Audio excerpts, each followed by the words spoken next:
Are you ready for an Overwatch onslaught? We've got highlights, news, reviews, and more. So grab some snacks and settle in, because this brand new episode of State Champs Esports starts right now.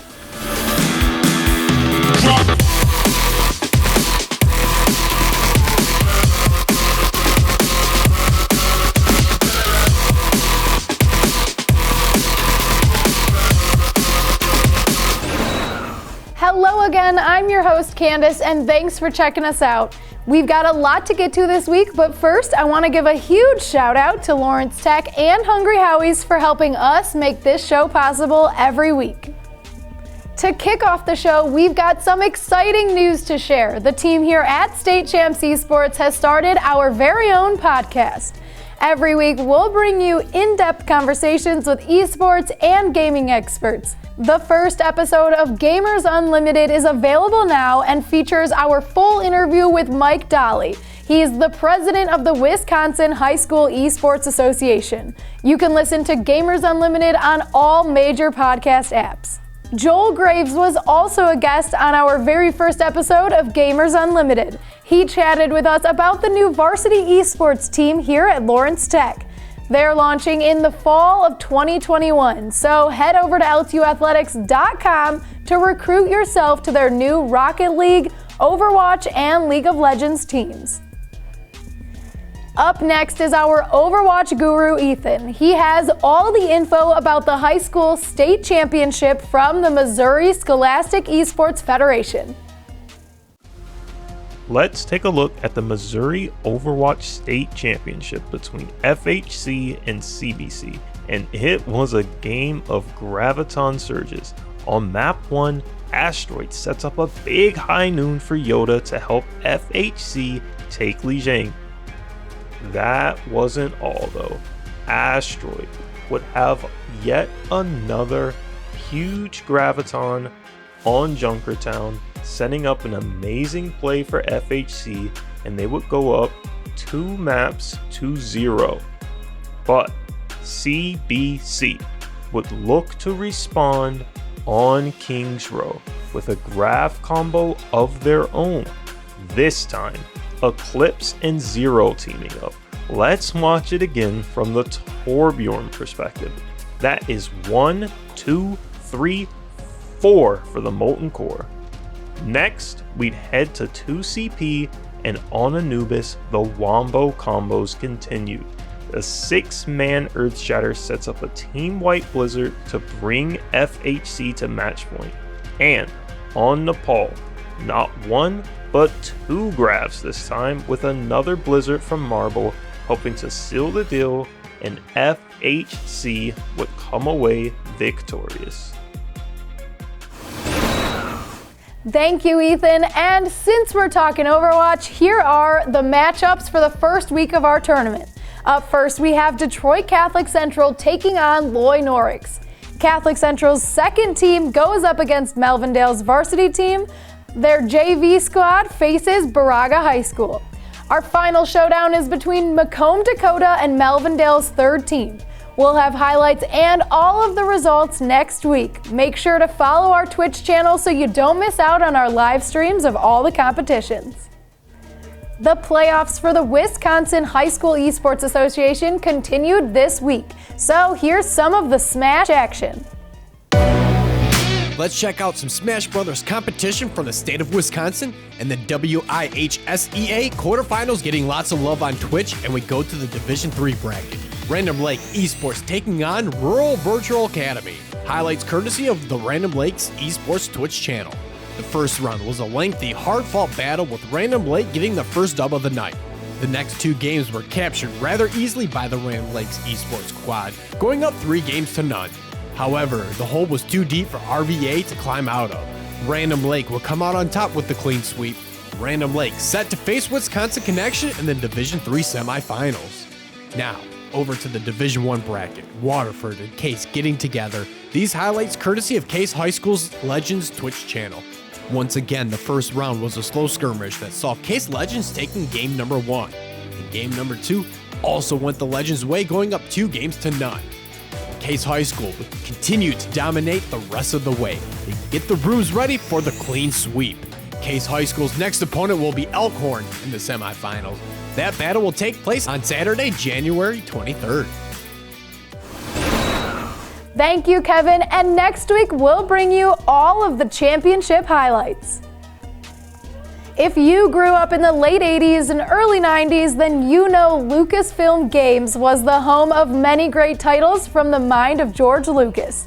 They recently announced an exciting new slate of games. Details are scarce, but we know that they've partnered with Ubisoft for an open-world Star Wars adventure, and Bethesda for an Indiana Jones game. With all this buzz, we asked Jarez to break down their most recent game, Star Wars Squadrons. Lock onto that target, do a barrel roll, and keep a hand on that hyperdrive. This isn't pod racing. Welcome to Star Wars Squadrons.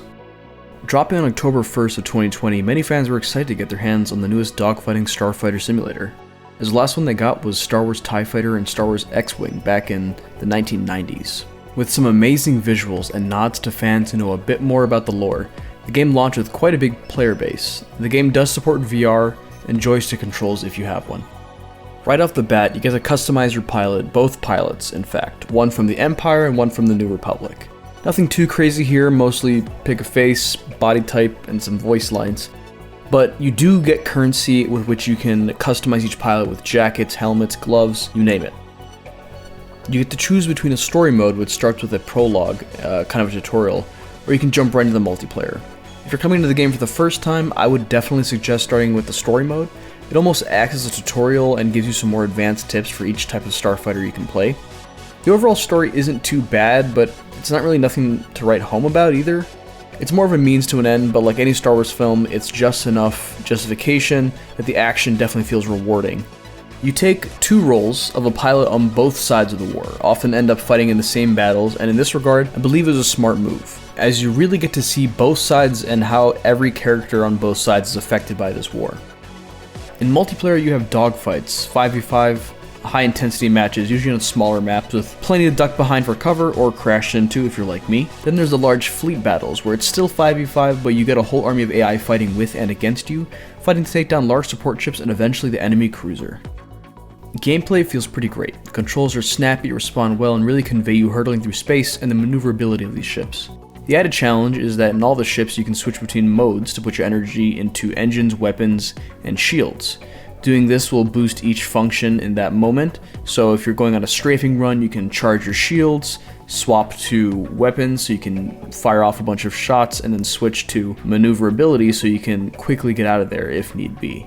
Not to mention a whole array of weapons, engine replacements, tools, and other upgrades you can swap out on each ship. Each ship is unique and has a very different play style, and has a lot of different benefits and losses.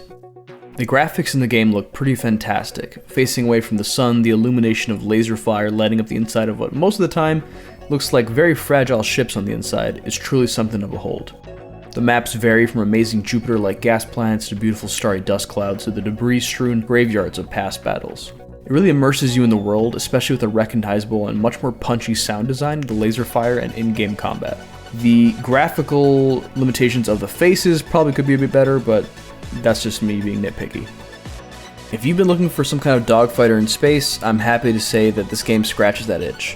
Whether you're looking for a quick, fun story or just want to get into large laser fights in some amazing looking locales with friends, this game is for you, especially considering that it does have crossplay functionality. Definitely check this game out, especially if you're a Star Wars fan. I promise you'll enjoy it. What's going on in State Champs Esports Nation? Kevin here, and today I've got Tony G of the Missouri Scholastic Esports Federation with me today. Tony, thanks for joining me, and how are you doing on this fine evening? Fantastic. We're getting ready to start talking about some esports, so anytime I can do that, it's going to be a great day. I love talking esports. Had a great talk last week, but this week we're focused on the state of Missouri. You recently changed your name from the Missouri High School Esports Association. Why the name change? So it's the evolving scene that we're seeing here in Missouri as we continue to build this thing out. We have a number of colleges that have joined up and been very supportive. And then we also have a number of middle schools that are really interested in starting up esports organizations and clubs. And so it didn't really make sense to limit our name to just high school when we are entering multiple arenas of scholastic esports. So it made sense for us to change it to a federation where we're committed to the growth of scholastic esports in the state of Missouri, not just at the high school level. How many schools and students are in the association currently? So for schools, we have 50 high schools that have participated or signed up to participate in some sort of esports event.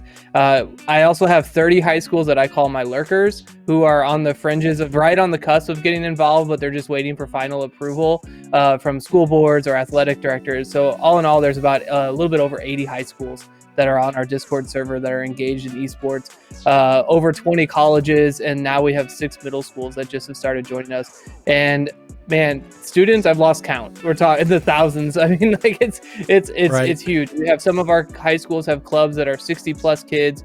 We have others that have like 6 kids. So it's a huge student population that is getting involved in esports here in Missouri. So it seems like you got a lot of students involved, across, multiple levels of competition. But what games are you playing currently, and what's on your schedule? So we just finished up our fall season where we played Overwatch and we played Rocket League, and that was a culmination of an amazing, we called it our state championship week, where we did the Rocket League final. And then for Overwatch, we actually had one of our high schools who has a really impressive shoutcast team come in and do the play-by-play for our Overwatch finals. And then in the spring, we are going to be doing Smash Ultimate, getting that up and going, and that's where we have a lot of interest from our middle schools. And then with League of Legends, we are playing more matchmaker. We are not going to be in any ways governing or doing anything with League of Legends as per se of the season, but more helping our schools that want to host their own tournaments or do their own thing, and simply providing them resources on how they can do that if they choose to take those resources or not. Talk a little bit about the history of the association. When did it get started, and how did you become to where you're at today? It's a great question, and I love talking about our history. So a year ago, October 2019, I was working with Dell and a company here in Columbia called WIHSEA. Hickman High School, had a strong esports program, and I really wanted our kids to be able to compete across the state. And I also knew that there was kids like mine in other high schools, and I wanted to get them that opportunity. So I worked with Dell and I worked with WIHSEA to host a free tournament here at the University of Columbia called Mizzou. We hosted a free Overwatch tournament, and I figured whoever's crazy enough to drive far enough to come here, they're going to be our believers, and they're going to be the ones I need to talk to about starting the state organization. So we had 9 high schools show up that day. I pulled all the adults into a room while the kids played and said, okay, by the spring, I want us to have our first state championship event. And so we started that 9, turned into about 30 high schools by February. And we launched our first Overwatch beta season, and we had 26 high schools show up and participate in that. And we were running events, and we were moving towards our first live state event, had it all planned out, and then COVID shut us down. We really tapped into a vein, and it shouldn't be too shocking because, Missouri's got some powerhouse colleges here. I mean, you got Maryville, Columbia College, Mizzou, Drury. Like you have some really well-known esports program here. So all we've really done is tap into that same energy now and provide opportunities at the high school level. And our kids are loving it. Our schools are loving it, and it's been a crazy chaos that keeps us busy, but we love it. It's amazing. All right, thank you, Tony from the Missouri Scholastic Esports Federation. It's been a great conversation here today, and we'll have you, on the show again soon, hopefully. Yeah, it's been fun. I really appreciate this opportunity, this platform. This has been great. Before we go, I wanted to let you know that the registration for our Spring League of Legends tournament is now open. This will be the 5th year that we've partnered with Lawrence Tech to bring you this exciting competition. The regular season begins in April and the postseason launches in May, so make sure to sign up today at statechampsesports.net. On behalf of everyone at State Champs Esports, thanks for watching, and we'll see you next time.